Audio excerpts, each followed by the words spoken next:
इस 2 साल के कार्यकाल को महंगाई, बेहयाई और रुसवाई का कार्यकाल मानता हूँ। महंगाई इसलिए मैं कह रहा हूँ कि यूपीए 2 का कार्यकाल महंगाई से शुरू होता है।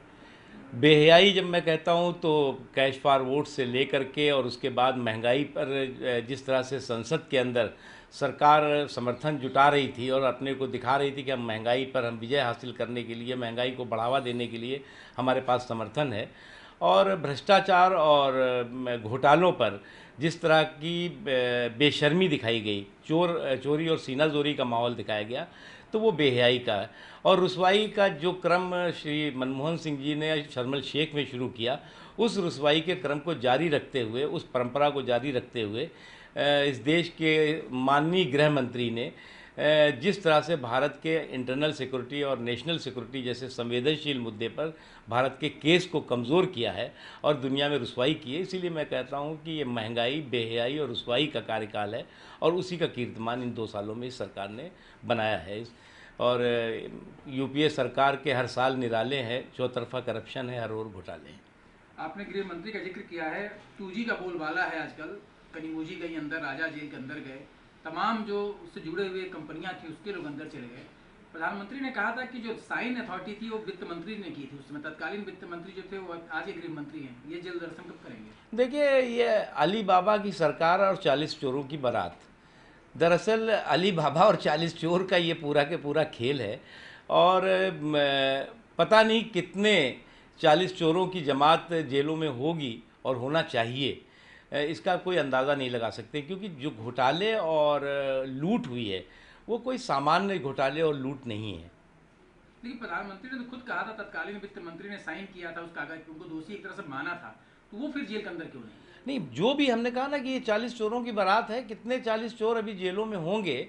और ये सरकार जो है वो अगर मैं कहने में ऐसा ना हो कि ये सरकार अपना पूरा कार्यकाल करते करते जब इसका अपना 5 वर्षों का वर्षगांठ मना रहे हों, तो इसके जो है वो 90% सरकार के मंत्री और सरकार के अधिकारी जो है वो तिहाड़ जेल में इनके 5 वर्षों के वर्षगांठ का जश्न मना रहे हों। सर एक चीज और है, जिस तरीके से करप्शन को लेकर शुरू हुआ था, सिविल सोसाइटी ने एक आंदोलन खड़ा किया था, जंतर मंतर में भारी मजमा लगा और फाइनली सरकार को झुकना पड़ा।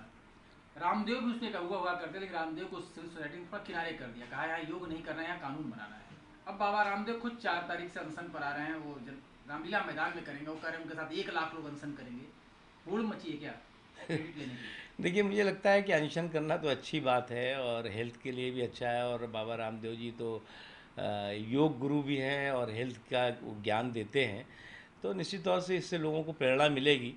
लेकिन मैं नहीं मानता कि इस तरह का कोई देश में हमारे लोकतांत्रिक और संवैधानिक व्यवस्था चरमरा गई हो, या देश में भारतीय लोकतंत्र के प्रति लोगों में घृणा का माहौल पैदा हो गया हो, राजनेताओं के खिलाफ कोई विद्रोह पैदा हो गया हो। अगर ऐसा होता तो अभी 5 राज्यों के चुनाव में लोगों ने झूम झूम कर 80% मतदान किया।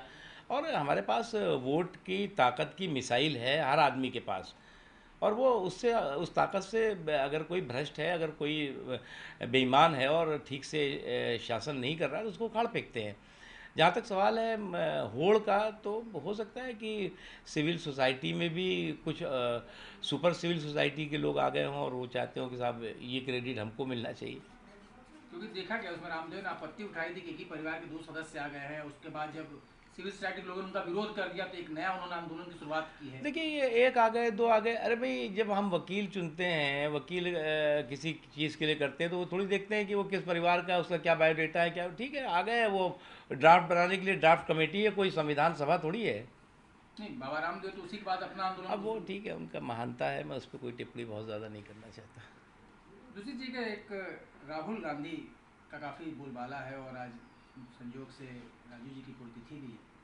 कांग्रेसी उनके अंदर भावी प्रधानमंत्री देखते हैं और कहते हैं कि उनके जो अस्त नस्त वो काम करने का एक तरीका है राजीव गांधी से मेल खाता है। आपने राजीव गांधी को भी देखा और राहुल गांधी को भी देखा, दोनों को कहाँ पाते हैं? देखिए, राहुल गांधी जी उत्तर प्रदेश को अपनी ज़मीन बता रहे हैं, लेकिन उत्तर प्रदेश में उत्तर प्रदेश के लोग बहुत कंफ्यूज हैं कि ये आन डिपोटेशन पॉलिटिशियंस जो हैं, चाहे राहुल गांधी जी हों, चाहे दिग्विजय सिंह जी हों, जो उत्तर प्रदेश में घूम घूम करके और अपने को विकल्प बताने की कोशिश कर रहे हैं, तो उत्तर प्रदेश को आन डिपोटेशन पॉलिटिशियन की ज़रूरत नहीं है, एक चीज़।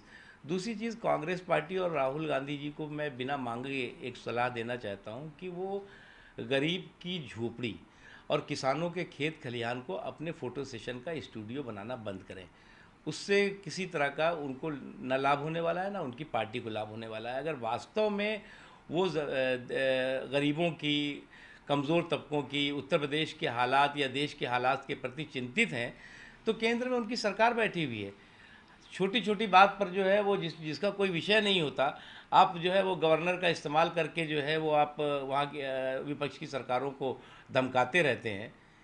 लेकिन आपके और मायावती के बीच में कौन सी ऐसी डोर है, कौन से ऐसे धागे बंधे हुए हैं जिससे कि आप जो है वो बोलते तो बहुत कुछ है, करते कुछ नहीं।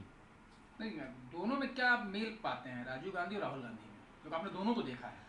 देखिए, राजीव गांधी जी परिस्थितियों के साथ राजनीति में आए थे, और मैं मानता हूं कि राहुल गांधी जी ने जो शुरुआत की अपनी सियासी सफ़र की, राजनीतिक सफ़र की, वो एक परिस्थितियां थी, उन परिस्थितियों में वो आए और उसके बाद उनको जनता ने भरपूर समर्थन दिया, भरपूर सहयोग किया।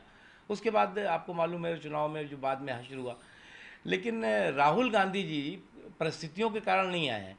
राहुल गांधी जी उस परिवार का हिस्सा थे जो परिवार की अपने आप को कांग्रेस पार्टी का मुखिया मानता है, कांग्रेस पार्टी का की अब कोई अपनी खुद की घर की पार्टी मानता है। उस पार्टी के मुखिया है, स्वाभाविक रूप से राहुल गांधी आएंगे, प्रियंका गांधी जी होंगी, उसके बाद उनका बच्चा होगा, उनका बच्चा होगा, उनका बच्चा होगा। तो जो पार्टी श्रीमती सोनिया गांधी के लॉन से शुरू होकर के और राहुल गांधी जी के ड्राइंग रूम में ख़त्म हो जाती हो, तो उसमें राहुल गांधी जी कोई बहुत बड़ा करिश्मा करने वाले हैं या कोई बहुत बड़ा परिवर्तन या कोई बहुत बड़ा, मैं इसमें राहुल गांधी जी में और राजीव गांधी जी में कोई अंतर देखता हूँ? मैं नहीं मानता। राजीव गांधी परिस्थितियों के कारण नेता बने थे और ये डायनेस्टी और इस परिवार के कारण नेता बने।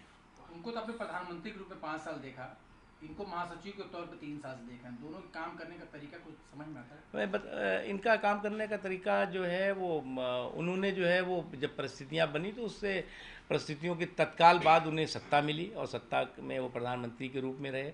उन्होंने काम किया जो भी कर सकते थे।